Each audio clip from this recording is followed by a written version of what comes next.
तम क्षमार्दव आर्जव भाव है, सत्य शौच संयम तप त्याग उपाव है।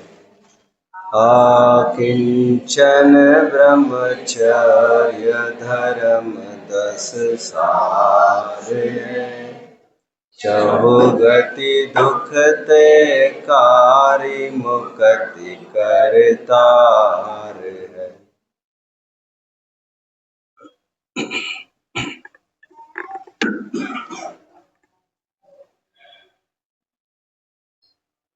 खीजी बिल्ली खंबा लोचे। दुष्ट कौरवों ने पांडवों को प्रताड़ित करने के लिए कुछ भी कसर नहीं छोड़ी। षड्यंत्र के तहत एक बार तो उन्होंने लाक्षागृह बनवाया और लाक्षागृह बनवाकर उनके रहने की वहां पर व्यवस्था का ड्रामा किया और मध्यरात्रि में उस लाक्षागृह को आग की लपटों के हवाले सौंपकर ये सोचते रह गए कि अभी इनका काम तमाम हो गया। पांडव जो कि पहले ही सजग और सावधान थे, पहले ही एक गुप्त सुरंग उन्होंने बना लिया था, इसलिए वे अपने निश्चित स्थान पर सुरक्षित रूप से पहुंच गए। दुर्जन क्रोध रूपी लाक्षागृह के साधनभूत सामग्रियों को जुटाते रहते हैं और ज्ञानी जन उसके प्रतिकार के रूप में आत्म स्वभाव रूप अपने सुरंग की पनाह लेते रहते हैं। उनको बाहर करने के लिए कुछ दिखता नहीं है। क्रोध का प्रतिकार के रूप में उनके पास एक ही सॉल्यूशन है, ऐसे स्थान पर पहुंच जाइए जहां पर आपको कोई चेकआउट नहीं कर सके। तुलसी तहां न बैठिए जहां से देह उठाए, ऐसे स्थान पर हम बैठेंगे ही नहीं जहां पर हमें कोई रोक टोक कर सकता है।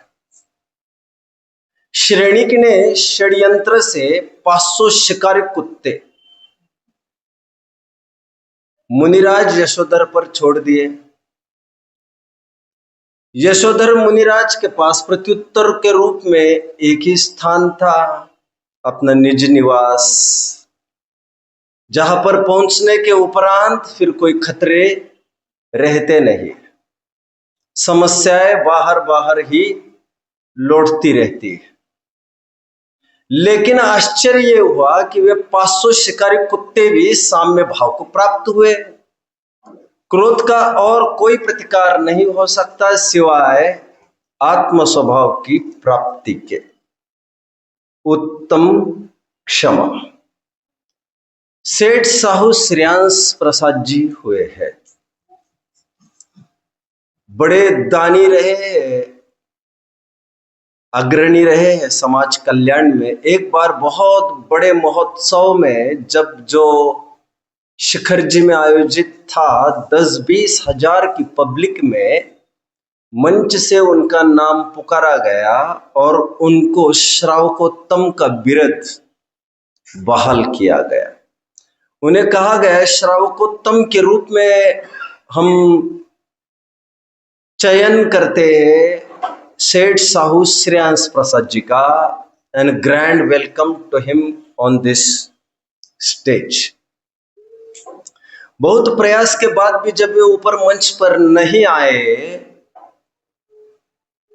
खूब आग्रह किया तो उन्होंने कहा नहीं भाई, नहीं, मंच पर नहीं। ये वही मंच है जहां पर सालों पहले मेरी सबने मिलकर इन्हीं लोगों के द्वारा मेरी धोती खींची गई थी। यही वो स्थान है जहां पर मेरा सरेआम अपमान किया गया था।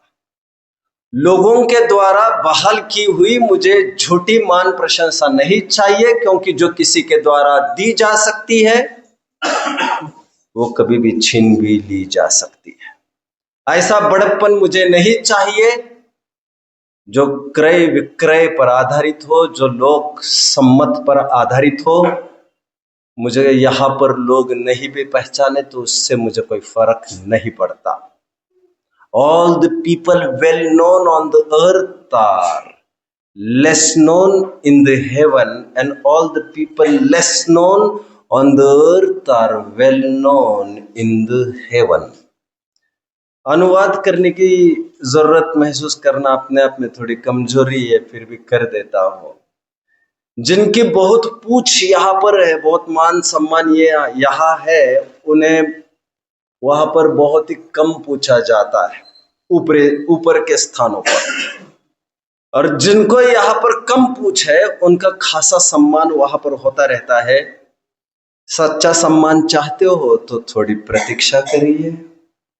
उत्तम मार्दव, तू खानपान संबंधी, व्यापार धंधे संबंधी तो यत्न करता रहता है, यहां पर आकर योग्यता और होनहार की बातें करता है।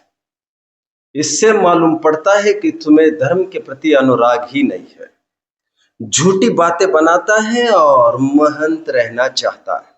सम्यक ज्ञान चंद्रिका की पीठिका में टोडरमल जी ये कह रहे हैं, जिस प्रकार एक योद्धा को जरूरी है 2 वेपन्स, एक तलवार रूप ऑफेंडिव वेपन एंड एक ढाल रूप डिफेंडिव वेपन। दोनों में से एक भी चीज नहीं हुई तो गया। कहते हैं कि जिस प्रकार लोक में जनरली रखते हैं तलवार को दाएं हाथ में और ढाल को रखते हैं बाएं हाथ में, टोडरमल जी कह रही है क्या कर रहे हो तुम? ढाल को दाएं हाथ में रखकर तलवार को बाएं हाथ में रख रहे हो। लोक के कार्य में तुम्हें योग्यता लगानी चाहिए थी, धर्म के मार्ग में तुम्हें पुरुषार्थ लगाना चाहिए था।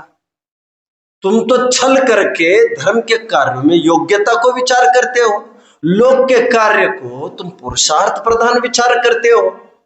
यह बड़ा छल है। अपने साथ न्याय करना चाहिए। उत्तम अर्जो। धर्मार्थियों, आज उत्तम सोच की चर्चा प्रसंग प्राप्त है। कुछ और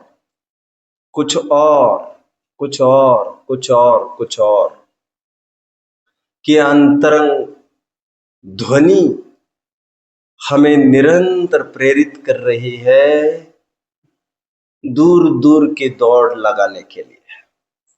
समझ में नहीं आता यह दौड़ कहां पर ले जाकर हमको खत्म कर देगी। नो सेटिस्फैक्शन, लोभ, एंटाइसमेंट, लालच।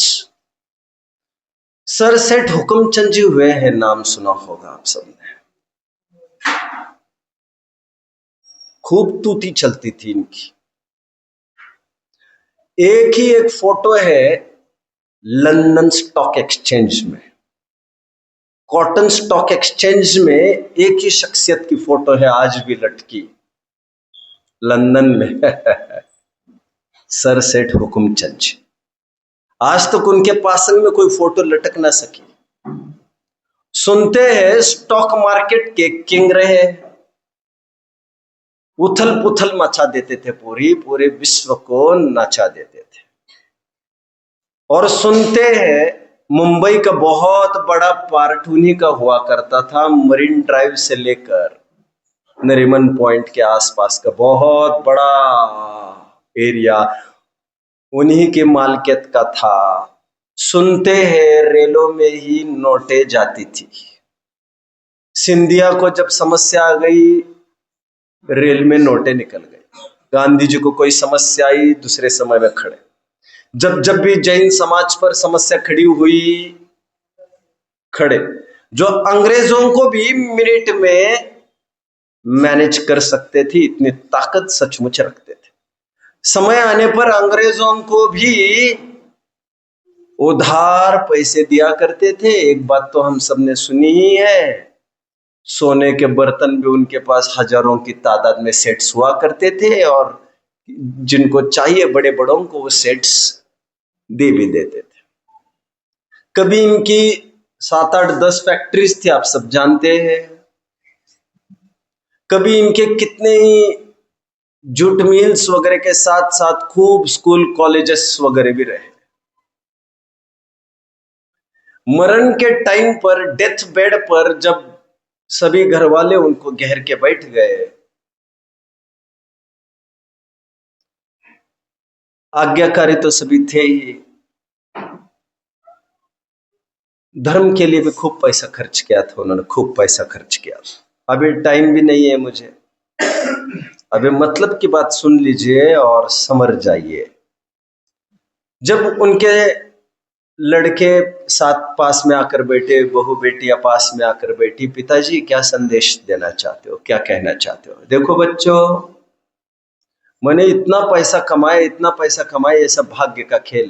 पढ़ा लिखा नहीं था आदमी, सिग्नेचर करना नहीं जानता था, हुक्म चंद लिखना नहीं जानता था, ह क च द इतना ही लिखता था, ह को, क को, चंद, च को बिंदी, इतना भी नहीं सब जानता था। बहुत सालों के बाद इतना भी सीख गया होगा। क्या करना चाहिए पिताजी? तो उन्होंने कहा, मैंने इतना पैसा कमाया है, सब दैव योग से आया है ये, आप एक काम करना, आराम से बैठकर खाओगे, 25-30 जनरेशन आराम से खा जाओगे आप। इंदौर का बहुत बड़ा एरिया उनका था, जहां जहां नजर घूम सकती है।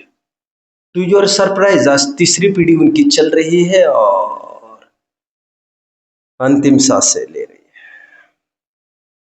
तीसरी पीढ़ी, केवल तीसरी पीढ़ी।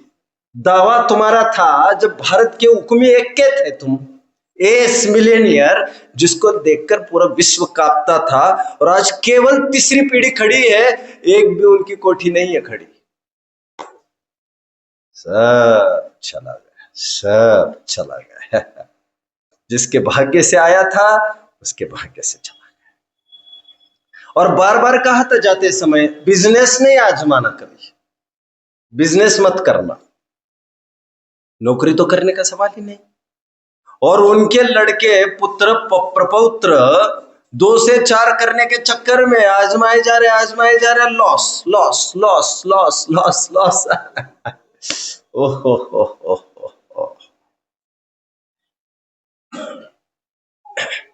सेटिस्फैक्शन एक बहुत इंपॉर्टेंट कंपोनेंट है, एक इंपॉर्टेंट इंग्रेडिएंट है आपके लाइफ में, आपको निश्चिंत रखने के लिए।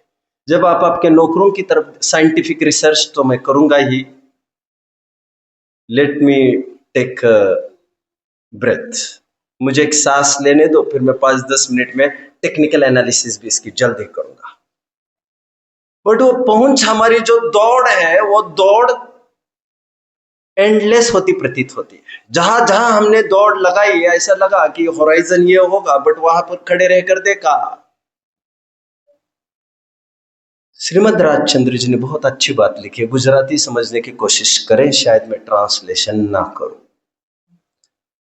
हती दीन ताई त्यारे ताके पटेलाई, आने मળી पटेलाई त्यारे ताकी छे ठाई ने। समझ रहे तो हाथ ऊपर करिए, नहीं समझ रहे? अभी इतना थोड़ी चलेगा भाई, ऐसा नहीं चलेगा ना, नहीं टाइम नहीं है ना इतना। हती दीन ताई त्यारे ताके पटेलाई, आने मળી पटेलाई त्यारे ताकी छे ठाई ने। गरीब था तो सोचा कि अपना कुछ नहीं चाहता मैं, अपने निजी अपना घर हो, सब किराए का घर नहीं हो।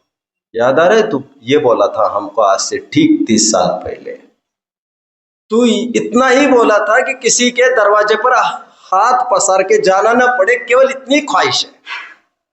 बेशरम, तुम्हें कुछ भी तमीज नहीं है। इतने फ्लैट्स, इतने प्रॉपर्टीज बने हैं तुम्हारे, और फिर भी चैन नहीं पड़ रही है तुमको। हती दिन ताई त्यारे ताके पटेलाई, याने मળી पटेलाई त्यारे ताकी छे छेठाई ने, सापड़ी छेटाई त्यारे ताके मंत्री ताई, याने मળી मंत्री ताई त्यारे ताके नृपताई ने, मળી मंत्री ताई ताके मળી मंत्री ताई ત્યારે તાકે દેવતાઈ, આને મળી દેવતાઈ ત્યારે તાકી શંકરાઈ ને, આહો રાજચંદ્ર માનો માનો શંકરાઈ, મિલી તૃષ્ણાએ જાય તો भी जाए न वधाय ने। फुल स्टॉप तो आने वाला नहीं है, ये तुम्हें ही देना पड़ेगा। तुम्हें याद आ रहा है जब तुम बहुत छोटे थे तब पंचतंत्र की कहानियां सुनाई गई थी। उन पंचतंत्र की कहानियों में एक कहानी थी अ ग्रीडी डॉग। क्या कहा? कोई रिस्पॉन्स नहीं आया, इसलिए मैं रुक सा गया, मजा चला गया। अ ग्रीडी डॉग, ये कहानी हम सबने पढ़ी है। ग्रीडी तो हर कोई समझता है, अभी इतनी बात थोड़ी है कोई बड़ी। एक कुत्ते की कथा हमें तुम्हें सुनाई गई थी, जो ये कहती थी कि कुत्ते को एक बार एक हड्डी मिल गई। हड्डी मिलने के बाद घूमते टहलते नदी के किनारे जा पहुंचा, और जैसे उसने झांक कर देखा, उसको दूसरा कुत्ता प्रतीत हुआ हड्डी वाला, और बस उसको वो भौंक पड़ा कि मुझे वो भी हड्डी चाहिए, और दूसरे हड्डी को पाने के चक्कर में, जो कि इमेजिनरी थी, उसको मिलने से परे थी, ये भी हड्डी गवा बैठा। और हड्डी गवाता नहीं, तब भी हड्डी में तो था कुछ भी नहीं। वहम का संसार था उसका अपना, उसी के तालू फाड़ फाड़ कर जो निकलता सो निकलता। और एक कहानी हम तुमने पढ़ी थी, एक मुर्गी की जो सोने का अंडा देती थी, और उसे ऐसी सूझी कि मैं क्यों ना इसका डिसेक्शन कर लूं तो एक साथ जैकपॉट लग जाए। और एक कहानी सुनाई गई हमें हितोपदेश में उस लकड़हारे की, जिस लकड़हारे का क्या मालूम, वो कुल्हाड़ी गिर तो गई थी कुएं में, और सामने वाले ने 3 ऑप्शंस उसके सामने प्रस्तुत किए, एक लोहे की कुल्हाड़ी, एक चांदी की, एक सोने की। और जब उसका मन घूम गया और उसने सोने और चांदी की मांग की, तो सब जब्त कर लिया गया। मैं नहीं जानता इन 3 कहानियों में से कौन सी कहानी सत्य है, बट ये सब कथाएं यदि आप पढ़ेंगे, पंचतंत्र की कहानियां, उस राजा ने, मैं अभी भूल रहा हूं, Vishnu Sharma I think writer, मैंने तो यहां तक पढ़ा है कि ये जैन लिटरेचर ही रहा है। पंचतंत्र की कहानियां जैन लिटरेचर ही रहा है। इसके लिए आपको रेफरेंस ढूंढ लेना चाहिए, जैन निबंध रत्नावली आई थिंक भाग 1, मिलापचंद कटारिया का एक लेख है। स्वतंत्र रूप से इस बात की सिद्धि की जा रही है कि यह सब जैन लिटरेचर हुआ करता था। समस्या तब खड़ी होती है जब हम जैनी पढ़ना बंद करते हैं, और जब हम अपनी वस्तु का वैल्यूएशन खत्म कर देते हैं, तो सामने वाला आकर उस पर अपना अधिकार जमा लेता है। जिस प्रकार पेनल्टी, नीम आदि आदि पर पेनल्टी आज रॉयल्टी विदेशी लोगों ने अपने क्या कहते उसको, एक पेटेंट लेते, पेटेंट। यहां की जड़ी बूटियों का पेटेंट तुम लोगे। तुम उस पर कुछ वर्क ही नहीं कर रहे हो। हमारी वस्तु का यदि हमें भान नहीं हो, तो अक्सर वो वस्तु हमारे पास टिकती नहीं है। साइंटिफिक एनालिसिस करता बालबोध भाग 2 पाठ 2। क्यों भाई आज भी लेट आ गए? सीमांत अभी कल से नहीं बोलूंगा मैं। आपको तो इसलिए बोल रहा हूं, आप वहां लेने आए थे मुझे, इसीलिए। मतलब मुझे बड़ा अचरज है, आत्मकल्याण की धगज नहीं है हमें।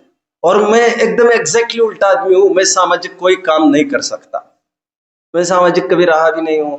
आई am totally unsocial, although I am not anti social. मुझे सब गोरख धंधे लगते हैं। मुझे तो पढ़ना है, पढ़ना है, पढ़ना है, अपना काम करना है। एकांत कमरा बंद करो, lights off, move now out. Anyway, रुचि का विषय। मैं क्या कह रहा था भैया?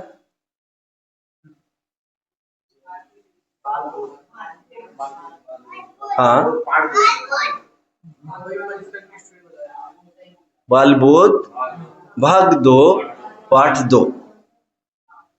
पाप। पाप पाठ में हमने परिभाषाएं पढ़ी है। एक सुंदर साइंस को समझने की कोशिश करें। जैन दर्शन जैसा आपने सोचा है उतना ही नहीं है। आओ थोड़ा उछल कर देखने की कोशिश करें, विजन बढ़ानी पड़ेगी आपको। 2 पाप अलग अलग से कहे, एक चोरी और एक परिग्रह। What does that mean? चोरी की तो सीधी परिभाषा ये की गई थी, बताओ भैया। नहीं याद, कोई बात नहीं, आप बताओगे? कोई बात नहीं। ओह सो सैड। भैया आप तो बताओगे। हाँ,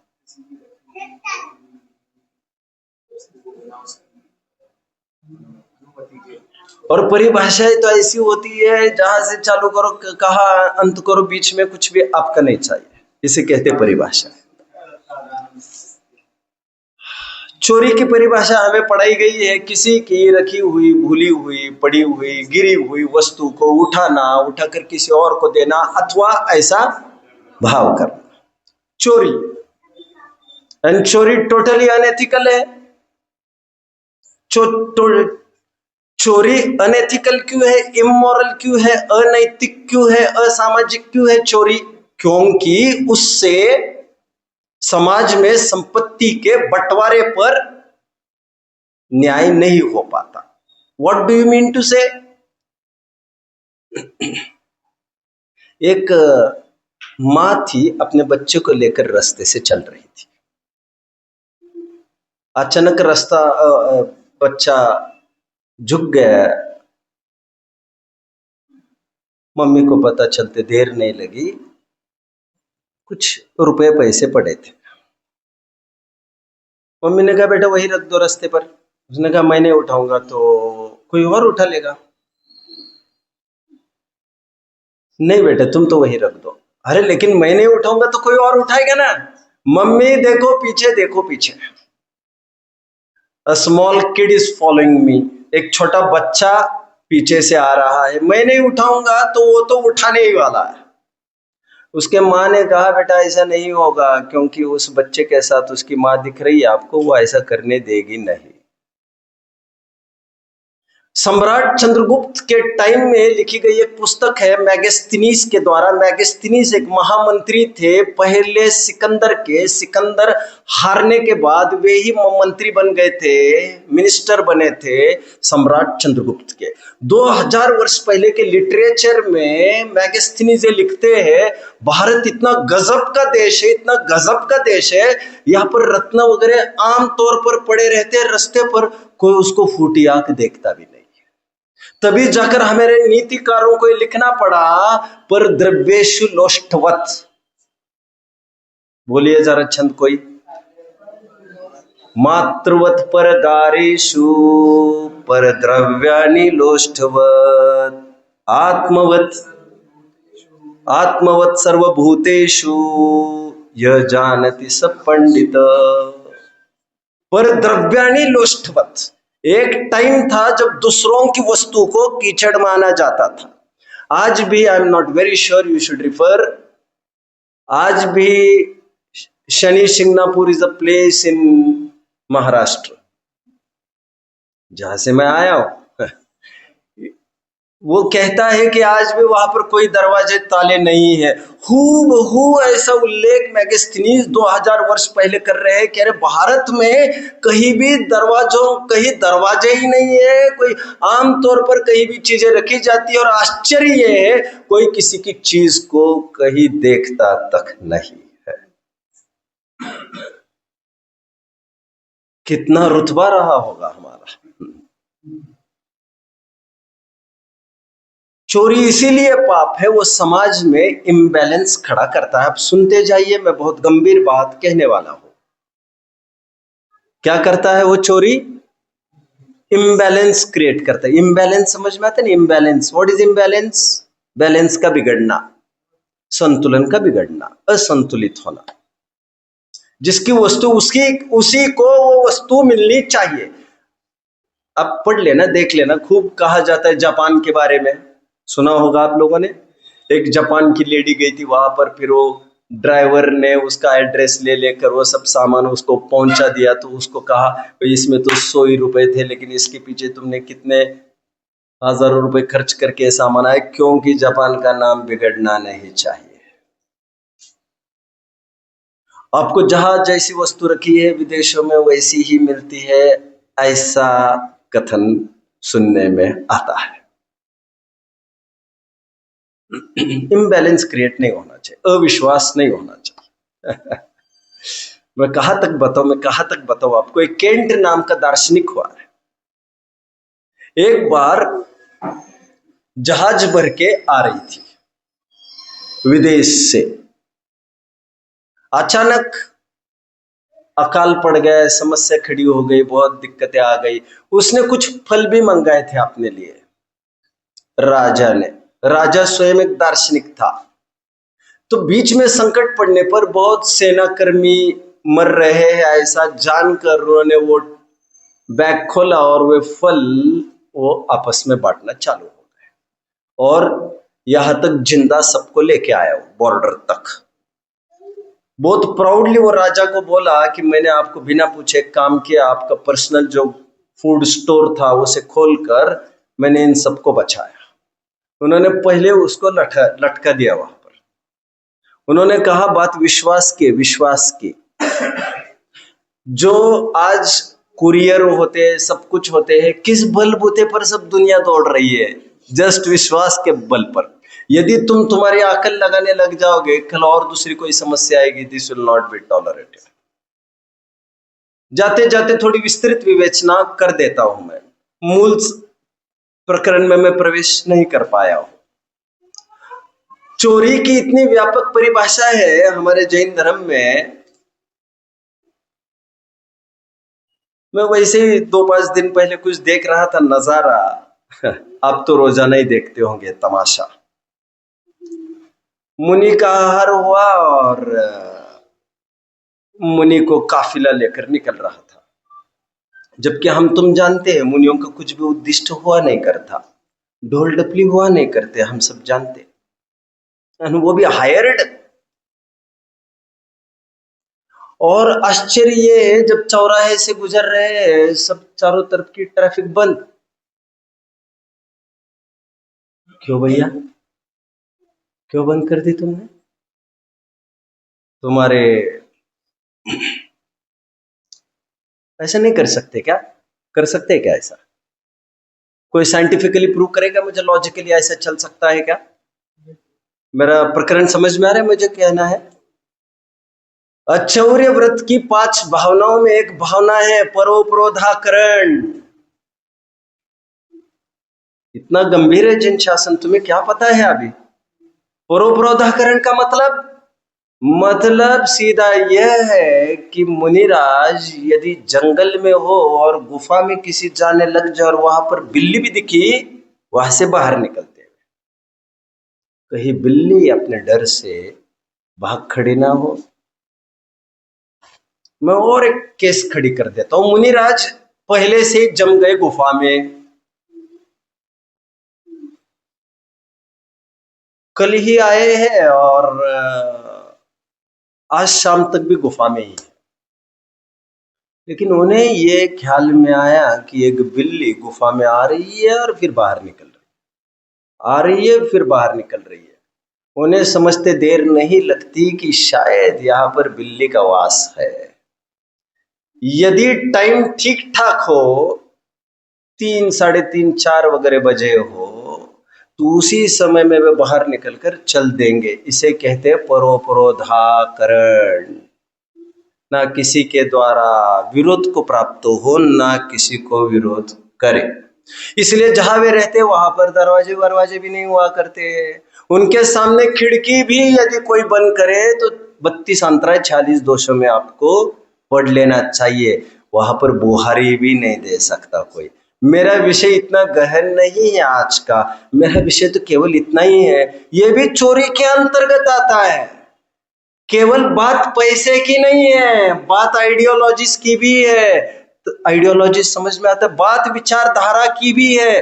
तभी तो सधर्म विसंवाद को भी ले लिया। अचौर्य व्रत की 5 भावनाएं जरा कोई बोल के दिखाओ। अरे तुम्हारे पिताजी, तुम्हारे दादाजी, तुम्हारी माँ, तुम्हारी दादी, ये सब मुंह जबानी बोल जाती थी। और जैसा मैंने कल कहा, कुछ भी व्यवस्था नहीं थी। बोलिए। शून्यागार, विमोचित आवास, परोपरोधाकरण, भैक्ष शुद्धि, सधर्म विसंवादा, पंच। आपको लगेगा शुद्ध भोजन नहीं करती, इसमें चोरी क्या हो गई?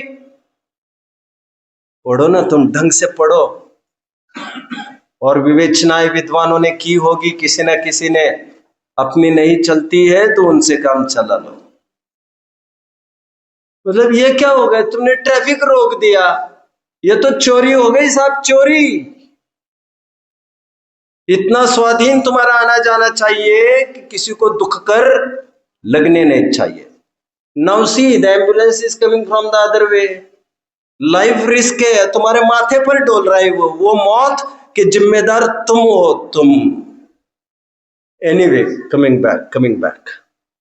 मैं चोरी की बात कर रहा था इतनी देर, अब मैं परिग्रह की बात उठा रहा हूं। चोरी के अलावा परिग्रह को भी जैन दर्शन में पाप बताया है। चोरी का तात्पर्य अन्याय अनीति से ग्रहण किया हुआ पैसा, संक्षेप में। एंड परिग्रह का तात्पर्य यद्यपि न्याय नीति वाला हो, लेकिन असीम कमाना। असीम की परिभाषा ही पर तो पूरी मजार टिकी है। अभी वो उस तरफ तो बढ़ने ही वाला हूं। इसलिए हमें पाठ में पढ़ाया गया, अनाप शनाप पैसा इकट्ठा करना ही तो परिग्रह है ना। प्रश्न पूछता है, उत्तर देता है, हाँ ये तो परिग्रह है ही, बट परंतु ऐसा भाव करना भी परिग्रह है। आदि आदि प्रकरण चल रहा है, भागों में जाकर रिफर करना चाहिए। अंडरलाइन द वर्ड नाप। शनाप तो उसको जोड़ा गया एक जोड़ वाक्य। कितने जन मुझे फॉलो कर रहे हैं? अनाप इज तुम्हारी मर्यादा का उल्लंघन करके। जैन दर्शन में चोरी जितना बड़ा पाप है, उतना बड़ा पाप परिग्रह। और परिग्रह का तात्पर्य तुम्हारे पेट, तुम्हारे भूख से अधिक कमाना। कारण सेम, सोशल इम्बैलेंस। क्या कहा मैंने? इससे सोशल इम्बैलेंस होता है। तुम यदि 4 पीढ़ी का कमाओगे तो गारंटी से 4 घर भूखे रहेंगे। चाणक्य को जब एक जन मिलने आए थे विदेश के, तो उन्होंने कल्पना की थी, चाणक्य मतलब तो कोई एक्स्ट्राऑर्डिनरी व्यक्ति थे। सम्राट चंद्रगुप्त तो आज तक के राजाओं में सबसे अव्वल राजा माने गए, और हमारे तिलोय पंडित में अंतिम मुकुटधारी राजा सम्राट चंद्रगुप्त। अशोक अशोक तो ठीक है, ज्यादा मैं उनके बारे में नहीं कहता, बट जिनका उल्लेख जैन ग्रंथ में तिलोय पंडिती में, एक विदेशी दूत मिलने आए कि सम्राट चंद्रगुप्त ने इतनी उन्नति हासिल की, उनके मंत्री को जाकर मैं मिलता हूं, चाणक्य को। तो आश्चर्य है, उनको चाणक्य कहीं भी राज दरबार में नहीं मिले। राज्य से 2-3 किलोमीटर दूर नगर के बाहर इर्द गिर्द में शमशान जैसा कोई स्थान था, ऐसी एक कुटिया जमा कर वहां पर रहते थे। उस समय में उनके पास एक हाथ कलम थी, बस एक हाथ बाल्टी थी, और पहने हुए बस कपड़े, लटका हुआ एक कपड़ा, इसके अलावा और कुछ नहीं मिला, ऐसा कहना है विदेश मंत्री का। विदेश मंत्री ने लिखा एक जगह, जिस देश का मंत्री कुटिया में रहता हो वो देश संपन्न कैसे नहीं होगा, उस देश के लोग महलों में कैसे नहीं रहेंगे, और जिस देश के मंत्री नेता ही बड़े बड़े महलों में रहेंगे, उस देश के लोग धारावी में क्यों ना रहेंगे। कितने जन समझ रहे हैं मेरी बात को? ऐसा उन्होंने नोट किया है। एनीवे, परिग्रह में क्या समस्या है? मैंने कहा वो इम्बैलेंस क्रिएट करता है। इम्बैलेंस मतलब ये बात नहीं है कि भारत गरीब देश है, समस्या इतनी ही है कि भारत की जितनी संपत्ति है वो 10-20 जनों ने ही घेर ली है, इतनी ही सी तो समस्या है।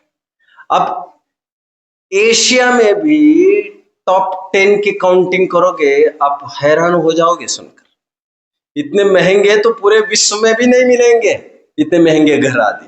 तात्पर्य इतना ही है, वो सोशल इम्बैलेंस क्रिएट करता है। इसीलिए एक मार्क्सिज्म आया था बीच में, याद है आपको? कार्ल मार्क्स का समाजवाद का कंसेप्ट लॉन्च किया था। एक लेनिन था, एक कार्ल मार्क्स था, ये सब सोवियत के ये सब सोशल वर्कर्स रहे थे, जिनका ये कहना था कि प्रॉपर्टी का विभाजन सब में होना चाहिए बराबरी से।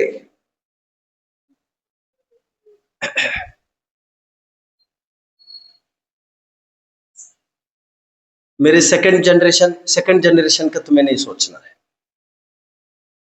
ये यदि शर्त लगा दी जाए गवर्नमेंट के द्वारा, और ऐसी कल्पना की है लेनिन वगैरह ने, लोग इसीलिए तो कमाए जा रहे, तो फिर उसका लड़का क्या काम करेगा?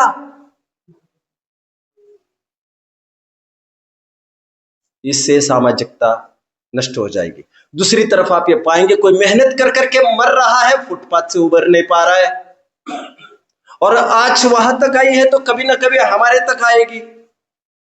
चोरी चपाटी तो होगी। फिर राज्य में एक बहुत अच्छा कानून, एक न्यायाधीश के सामने एक बात आई कि इसने चोरी की, केस चला उस पर, सुना होगा आप लोग।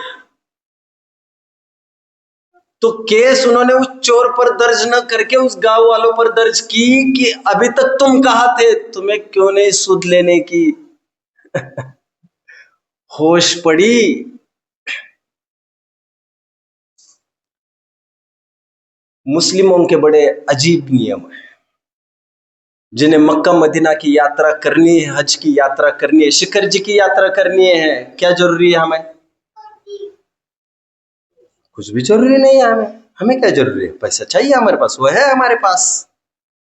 लेकिन मक्का मदीना की यात्रा करने के लिए आपको पहले एप्लीकेशन देना पड़ता है। ऊपर का बोर्ड स्टडी करता है एप्लीकेशन को। उस एप्लीकेशन में आपको मेंशन करना पड़ता है कि आपके भाई पर कर्जा तो नहीं है, ये डिटेल्स वहां पर सबमिट करनी पड़ती है। यदि भाई पर कर्जा है तो कहते हैं तुम्हारे भाई की रक्षा करो, पैसा उसी में लगाओ, वही जन्नत है, वही इबादत है, रिलैक्स, रिजॉइस, वहीं पर बने रहो, तुम्हें यहां आने की जरूरत नहीं है। यह भी बताना पड़ता है कि उस समय में तुम्हारे माता पिता क्या करेंगे। यदि वो कहे कि मेरा भाई इसे संभालेगा, तो भाई का एक वहां पर चाहिए कि इस समय में मैं माता पिता की मेरी कस्टडी में रहेंगे और वे महफूज रहेंगे, इसका मैं क्लेम करता हूं। वो हुए बिना बराबर सब डॉक्यूमेंट्स को वेरीफाई करके फिर कहते yes now you can come.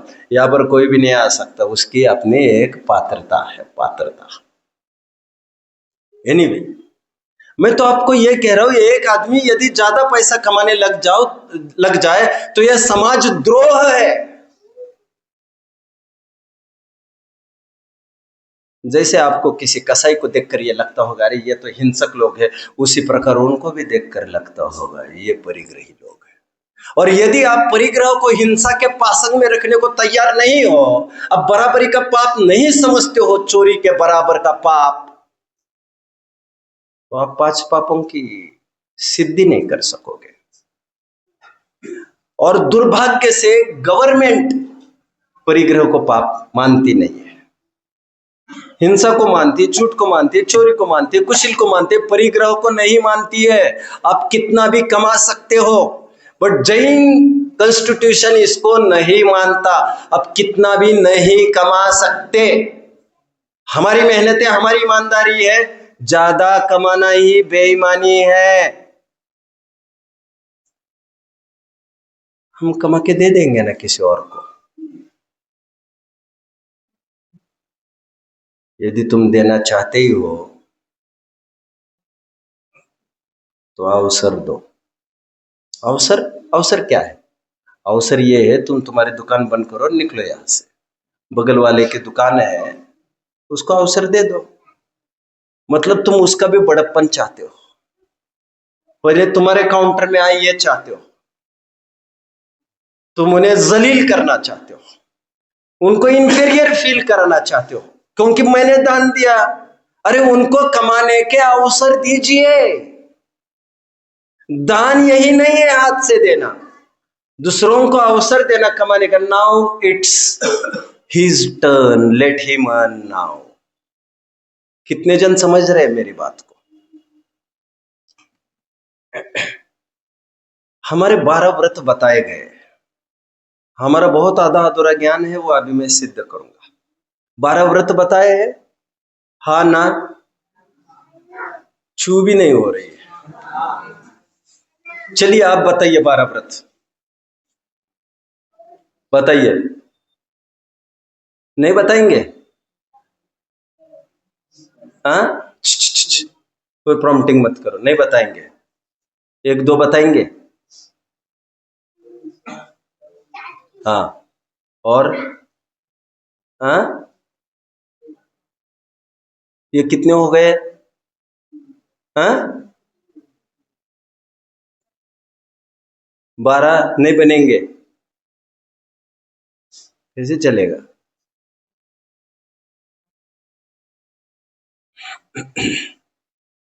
डर नहीं लगता आपको?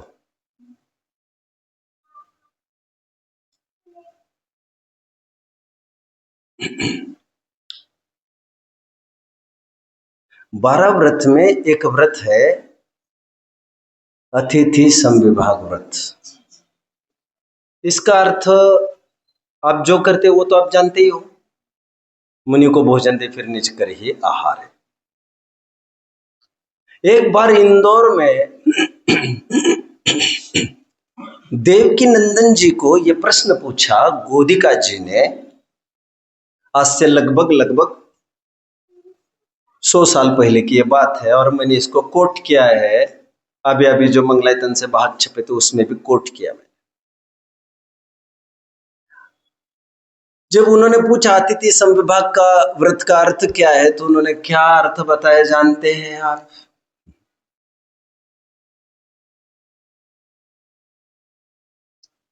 भैया आप फोकस्ड हो, ध्यान है मेरी तरफ?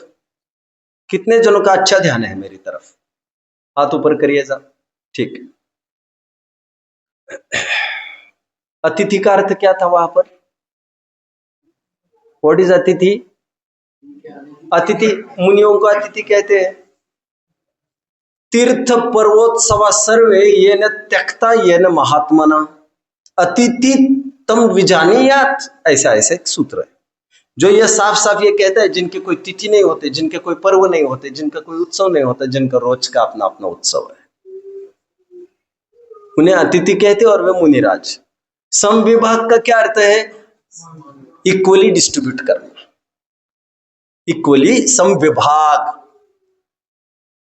मतलब 4 जन थे हम, अभी आप आ गए, रोटियां थी 20 घर में, we were suppose to eat 5 each, but अभी आप आ गए हैं, कोई बात नहीं, हम 4 आपको देंगे, हम 4 ले लेंगे, यानी एक से कोई फर्क नहीं पड़ेगा हमें। इसे कहते हैं अतिथि समविभाग व्रत, राइट? समविभाग मतलब इक्वली डिस्ट्रीब्यूट करना, जो भी है हमारे पास वो। लेकिन लगभग इसका अर्थ भोजन दान में ही, आहार दान में ही लोग समझते हैं, औषधि दान में समझते होंगे, मुझे उसमें उलझना नहीं आवे। बट उन्होंने क्या अर्थ किया, ध्यान से सुनिए। अतिथि का अर्थ नेचुरल कैलेमिटी, प्राकृतिक आपदा, भूकंप, फ्लड्स, फेमाइन्स, ड्रॉट्स, अर्थक्वेक्स। समझ रहे हैं? इनकी कोई तिथि नहीं थी। Corona, Covid, epidemic, pandemics, plague, प्राकृतिक आपत्ति को अतिथि कहा उन्होंने, और कहा अतिथि इस प्राकृतिक आपत्ति के लिए, समाज के लिए, समाज के नाम पर कोई अपनी नियत धनराशि निश्चित करना, दैट इज अतिथि समविभाग व्रत। समाज मतलब कहने की जरूरत नहीं है मुझे यहां पर, कोई जैन समाज की बात नहीं है, क्योंकि हम जिनके बीच में रह रहे हैं, और ऑफ कोर्स पहले जैनियों का ही ध्यान दिया जाएगा। वरम पिपुकृतो जैनो नान्य सहस्त्रशः। सोमदेव सूरी ने तो एक जबरदस्त नीति लिखी और उन्होंने ये कहा, सैकड़ों नॉन जैन को दान देने के बजाय बेहतर है एक जैन को दान देना। नीति वाक्यामृतम की नीति है, मुझे बहुत अच्छी लगी, तुरंत मैंने नोट कर लिया। वरम एकोप्युपकृतो जैनो नान्य सहस्त्रशः। हजारों को देने के बजाय बेहतर है आप एक जैन को दो, क्योंकि जैन का तो लाइफस्टाइल पॉजिटिविटी से भरा होता है। टाइम तो भाग रहा है, मुझे आपको कंसेप्ट बताना है समविभाग का, जिससे सोशल इंबैलेंस क्रिएट ना हो। अतिथि समविभाग का अर्थ, जो हमने हमारे निमित्त से पैसा आया दिख रहा है, उस पर अधिकार मेरा ही नहीं पूरे समाज का है। जस्टिस रानडे का नाम सबने सुना है, हाँ या ना? नहीं तो कोई बात नहीं, ये महाराष्ट्र के ही होने चाहिए। जस्टिस रानडे को एक बार किसी ने बहुत महंगे आम लाके दिए, उन्होंने उसे केवल 2 ही स्लाइस उन्होंने खाई। मुझे फ्री में मिला है, इसलिए जो मेरा लाइफस्टाइल नहीं है उसे मैं फॉलो कर सकता नहीं, और मेरे भाई बंद है। गांधी जी ने केवल कपड़े इसीलिए नहीं पहने आखिर तक क्योंकि मेरे 40 करोड़ भाइयों का क्या होगा। समविभाग, समविभाग। किसी ने गांधी जी को मजाक करते समय एक बार ये कहा, अभी तो समाज में से सब खत्म हो गए खैर, लेकिन फिर भी पूछ रहा हूं, क्या कहते हैं इसे? विच टोपी? विच टोपी? उसका एक नाम है उस टोपी का, गांधी टोपी कहते हैं उसे। नाम सुना है गांधी टोपी? उसे कहते गांधी टोपी, नाम ही है। उनको पूछा गांधी जी को किसी ने, आई थिंक इन,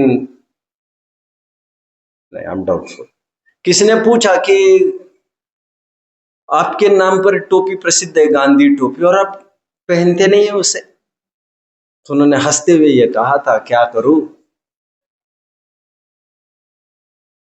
कुछ लोग ऐसे भी है भारत में जो इतनी बड़ी पगड़ी पहन लेते हैं कि जिससे 10 सिर ढक सकते हैं।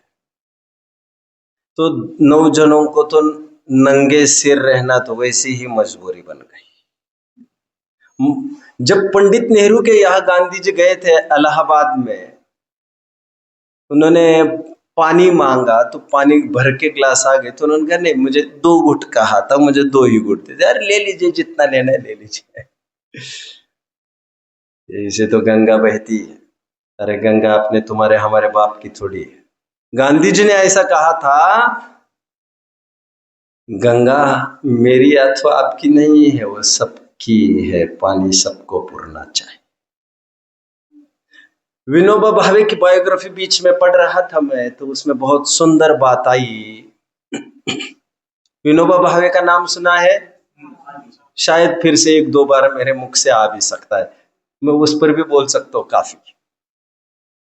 एक मार्केट में वे गए और उनको रजाइयां लेनी थी 5।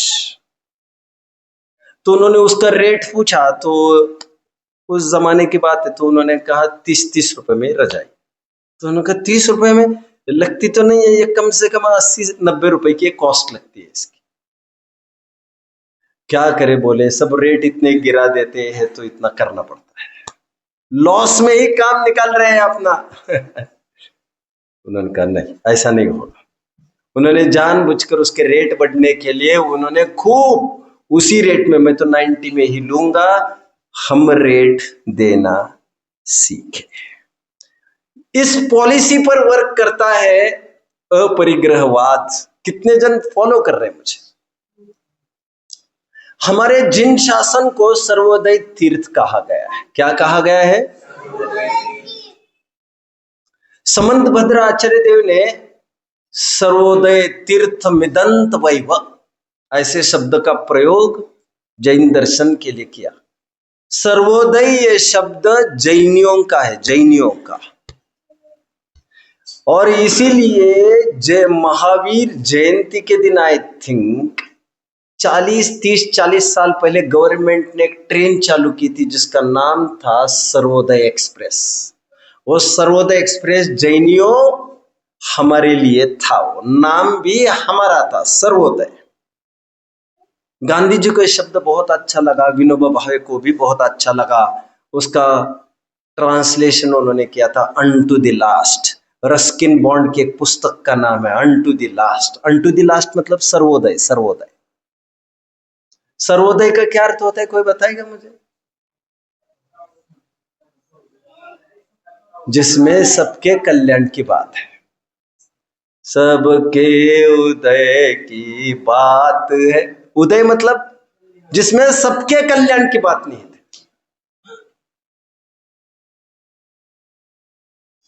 प्रश्न पूछा, मूल ग्रंथों में प्रश्न पूछा कि जिन धर्म सर्वोदय धर्म कैसे है, सबका कल्याण कैसे करता है? प्रश्न पूछा मतलब संज्ञों का तो कल्याण कर सकता है, ये तो समझ में आता है, बट असंज्ञों का कल्याण कैसे करेगा? करेगा कैसे? करेगा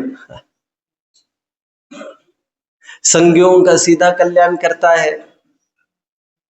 और यही संगी जब अणुव्रत महाव्रत ले लेते हैं ना, तो छोटे छोटे मक्खी मच्छर छिंटी की भी रक्षा हो जाती है, उनका भी कल्याण हो जाता है। ये हिंसा की तरफ से का परिग्रह समझ लीजिए। परिग्रह, जब एक चक्रवर्ती दीक्षा लेके जाता है तो कितनी प्रॉपर्टी का विभाजन करके जाता है पब्लिक में। ये उसका बहुत बड़ा उपकार है।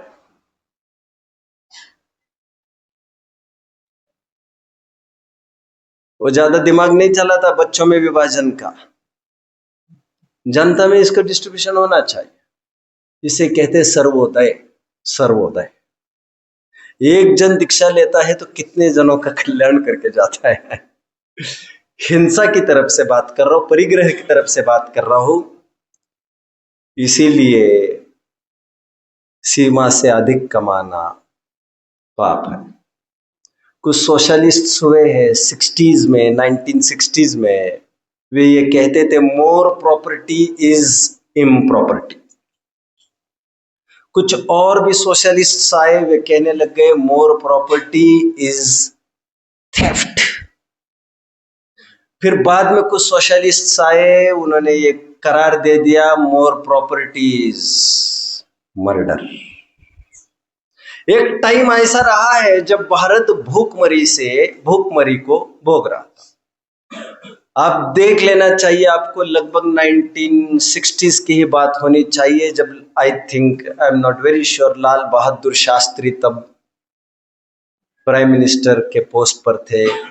5-10 साल यहां वहां आपको सर्च करना चाहिए। और तब की बात है जब किसी कारण से हमें गेहूं देने के लिए मना किया था, याद आ रहा है आपको? अमेरिका ने मना कर दिया था कि ये गेहूं हम आपको नहीं देंगे, क्योंकि वो चाहता था कि पाकिस्तान के साथ आप वही करिए जो हम चाहते हैं, नहीं तो हम गेहूं वगैरह सब ये सप्लाई बंद कर देंगे। आप सप्लाई बंद कर दीजिए आप। लाल बहादुर शास्त्री ने यहां पर अपील की थी भारतवासियों को, हे मेरे वतन के लोगों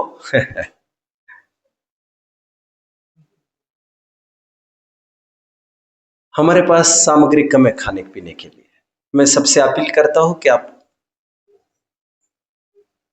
हर सैटरडेज को, हर फ्राइडेज को, जो भी डे निश्चित हुआ हो, हफ्ते में एक दिन सभी जन उपवास करेंगे। ये घोषणा उन्होंने तब की जब थोड़े टाइम तक वे पालन करते रहे घर में। गणेश प्रसाद जी वर्णी ये बात कहते थे, यदि हमारी माता बहनें आग्रह कर करके परोसती है ना, और एक रोटी और आधी रोटी और एक रोटी और आधी रोटी, यदि हम उतने मोह का संवरण करें और ऊपर की आधी एक न ले, तो भारत का एक भी व्यक्ति भूखा नहीं रह सकता। और इतनी संवेदनशीलता एक जैनी में, एक ज्ञानी में होती है कि हम अपनी मंजिलों पर मंजिल बढ़ाते जाएंगे और दूसरों की कब्र को नींव बनाकर, यह ठीक नहीं है भाई, यह ठीक नहीं। हाय लगेगी ना,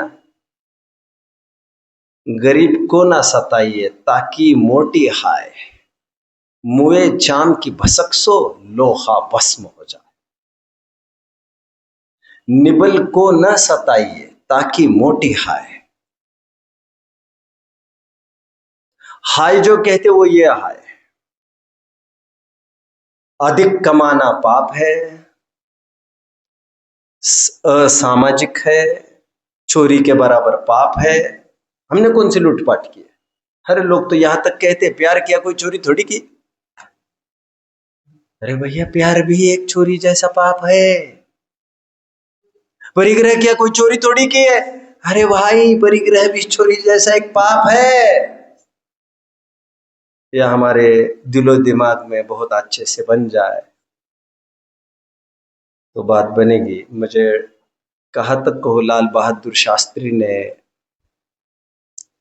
अपने जीवन में जो उनको पेंशन भी तय हुई थी, आप जानते हैं, तो मेरे उदाहरण को मैं बदल देता हूं। उनको पैरोल पर, उनको गवर्नमेंट ने, जेल में थे एक्चुअली, और उनकी लड़की बीमार थी, डेथ स्टेज पर थी, तो उनको पैरोल पर बाहर आ गए।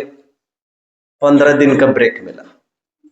3 दिन में लड़की चली गई, चौथे दिन वो फिर से जेल में आकर खड़े हो गए। इट्स अगेंस्ट माई एथिक्स, मैं ये नहीं कर सकता सर। तो सम्यक दर्शन तो आनंददायी दशा है ही, but as a citizen of a country हमारा फर्ज बनता है देश के सभी जीवों के प्रति हमारा ध्यान बना रहे, और हम ये कर सकते हैं सीमित पैसा कमाकर और उनको अवसर देकर। ओम नमः।